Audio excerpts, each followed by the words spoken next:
Hello, welcome back to Lunchbox World. Now, you can see I'm wearing brighter clothes again and the days are getting longer. I really feel that spring is in the air. So if you know me by now, I'm heavily inspired by flowers and nature and everything around us. So this week's idea is very much flower inspired. Check the link above for any of the other Easter and spring lunchbox ideas, but let's get straight to it. Let's not keep you waiting. So here's another quick look at the flower-inspired lunchbox idea. You can see we've got all the cutters and the sprinkles, and we're just thinking in colour. So this is what I laid out, all of the sprinkles I could find along the theme of a flower-inspired lunchbox, and you can see right at the front here I was really inspired by these flower sweets that I found in the pick and mix. So do look out for those in your supermarket, but I know we shouldn't be putting sweets in the lunchbox, but this was just a special treat. So you can see I'm using these flower cutters. Now I did actually find these in Sainsbury's, so do have a look online, and we've got the mini cutters as well. We're using white bread, but it could be best of both. You could use brown bread if you want, or anything in between. Now we're using the two different sizes of the flower cutter, and you've just got to make sure you've got enough tops and bottoms to make up a little sandwich. Now these cutters can be a little bit stubborn, so you do have to sort of push off some of the bread to sort of make the edges neater, if you follow. So just turn it around. You can see what I'm doing here. We try not to waste any bread at all, so that's why we've got the little mini cutter on standby. This is going to be used to cut out the centre of the flowers, and you can see we've got all the sprinkles at the ready. We've got Easter sprinkles and we've got rainbow magic, so do check your baking aisle in the supermarkets or online as well to see, you know, what's out there. And I do try and keep these in a dark cupboard out of sunlight so that they don't fade. And so we're just going to cut out the middle sections. As I say, make sure you've got enough tops and bottoms to make these flowers, and we're going to use Philadelphia. It could be whatever spread of your choice. I'm using this because it's white, so it's not introducing another colour. I try and shy away from some of the chocolate spreads because they've got nuts in, and also peanut butter, it's got nuts in, but you could easily use jam or something like that. Or there's pate, you could even use pate actually. So yes, just quickly make up all of your sandwiches, and then we get to the fun bit, which is adding in the sprinkles. Now you can always involve whoever you're making the packed lunch for to be part of this process. So here we've got the little Easter sprinkles that I found. These are by Dr. Oetker.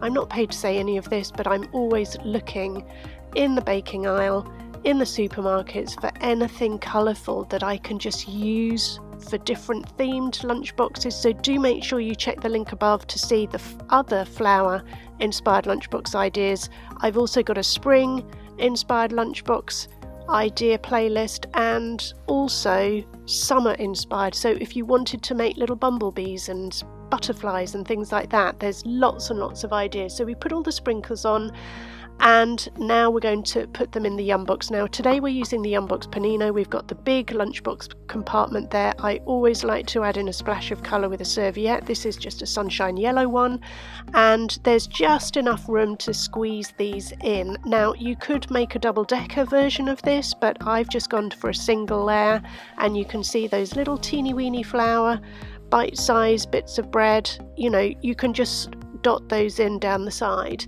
And we've found these fondant fancies. Now at this time of year, Mr. Kipling do the Easter inspired ones, which are all lemon, which is actually my favourite flavour. So you can easily top it with some sprinkles or with the flour, but again I was just trying to minimise the amount of sweet treats in this lunchbox. So again, I do urge you to kind of just, you know, this is just an idea. So do make sure you do use all of the food groups. Now we're chopping up a little mini cucumber and a little carrot stick, and we're going to cut those into flowers as well. Now it can be really hard to get the carrots out of these cutters, so you just have to persevere. You can see I didn't actually manage to do it in this clip, and don't worry too much if they're not perfect, because remember, nature isn't perfect. Flowers, when you really look at them, they're not, I mean, they are perfect in their own beauty, but you know, there are some discrepancies or differences between every single flower. They are all unique, and so it doesn't matter if this is slightly off, you get the overall appearance. Now, if you have missed the previous videos where we show you how to do the zigzag cut to make these grapes into more like flower shapes or little crowns or anything like that, you just do the zigzag cut all around. Now, you could use this idea for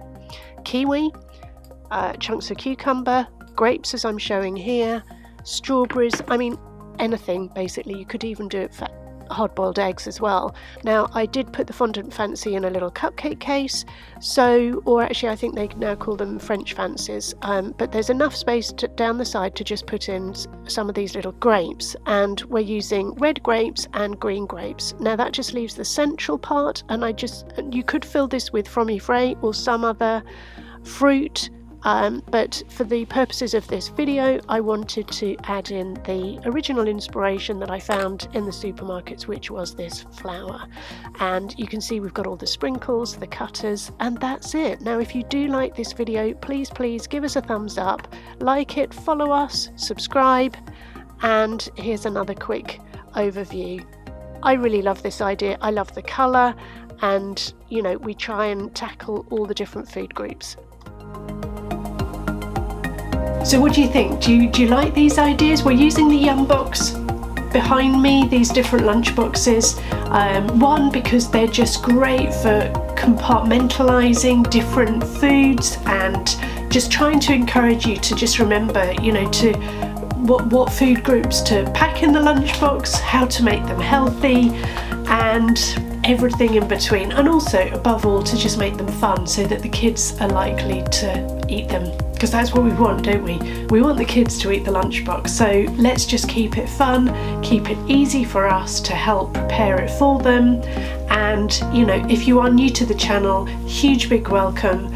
So excited that you're here and that you want to join me on this sort of lunchbox packing journey, because we're all about having fun, you know, and putting the fun back into packed lunches, but it's helping you parents, if you're a parent, or anyone, to reconnect with food and to just kind of making it fun again. So really hope you like this idea. If you did like it, let YouTube know, give us a thumbs up, comment below, because this video will then get pushed out to more people, and then more people will come into the world of lunchboxes, Lunchbox World. So thank you so much for watching to the end. Don't forget to grab the freebie. There's a whole load of action points in the description box below, and if you like this video, I think you're going to like these ones next. See you in the next video. Thanks for watching.